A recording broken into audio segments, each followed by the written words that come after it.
চায়ের চুমুকেই এমন শান্তি যদি প্রতিদিন সকালে পাওয়া যেত তাহলে আমার দিনটাই স্পেশাল হয়ে যেত। দেখি সবাই কোথায়। আরে মা, সরো সরো। আরে বান্টি, সরি মা, আমার একটু তাড়াহুড়ো আছে। হ্যাঁ, আরে তোমরা দুজনে তো তাড়াহুড়োয় আছো কেন? ওকে মা, আমি এখনই যাই। চিকু, তুমি এখন কোথায় যাচ্ছ? মা, আমি আসলে ভিকির বাড়িতে যাচ্ছি কম্বাইন স্টাডির জন্য।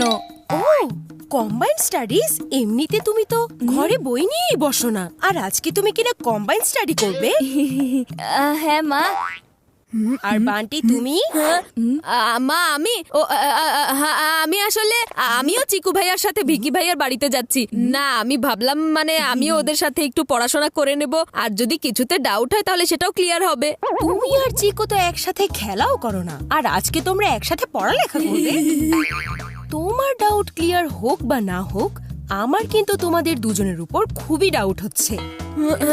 এমন কিছুই নয় মা, আমরা দুজন সত্যি সত্যি পড়তে যাচ্ছি মা, বিশ্বাস করো।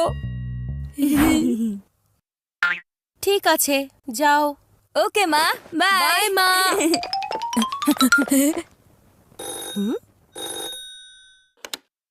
হ্যালো হ্যালো আন্টি, আমি ভিকি বলছি। চিকু বাড়িতে আছে আন্টি? আরে ভিকি, চিকু তো এইমাত্র তোমার বাড়ির দিকেই যাচ্ছে। ও বলছিল আজকে তোমরা নাকি সবাই কম্বাইন স্টাডি করবে। Combine studies? কিন্তু আন্টি, আমাদের তো এমন কোনো প্ল্যানই হয়নি। হ্যাঁ, কি বললে ভিকি? তোমরা আজকে একসাথে পড়তে বসবে না? না আন্টি। ওকে, ওরা যে আমাকে মিথ্যা বলেছে আমার আগেই বুঝে যাওয়া উচিত ছিল। একে তো স্টাডিজ, তার উপর আবার কম্বাইন স্টাডিজ, আর তার উপরে চিকু বান্টি একসাথে দুজন গেছে।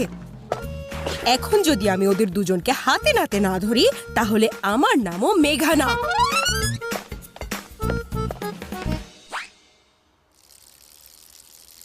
এই অটো, দাঁড়ান দাঁড়ান, এদিকে আসুন।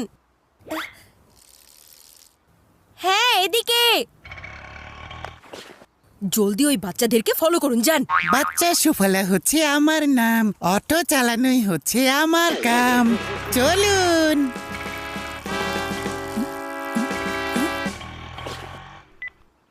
হ্যালো রাজীব, আমার কথা শোনো। তোমার দুই আদরের ছেলে পড়তে যাওয়ার বাহানা করে অন্য কোথাও চলে যাচ্ছে। ওরা আমাকে মিথ্যা বলেছে।